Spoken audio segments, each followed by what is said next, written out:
I'm standing in the balcony of the Appalachian Theatre. And what's important to know about this balcony is that when the theater first opened, this space was a whites-only space, just as the orchestra down below was. In 1948, Robert Agel became the new district manager, and as part of that, manager of this theater, with responsibility for determining policy for how the theater would operate. And for the time, and for Boone, Mr. Agel was a fairly forward-thinking individual.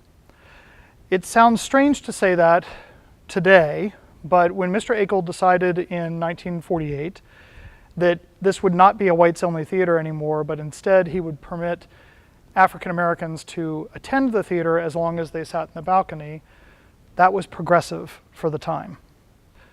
Mr. Agel showed his progressive tendencies again in 1960, when he woke up one morning in February of 1960 and read about the Greensboro sit-ins, a series of African American protests that had happened at the Woolworth's drug counter in Greensboro, North Carolina.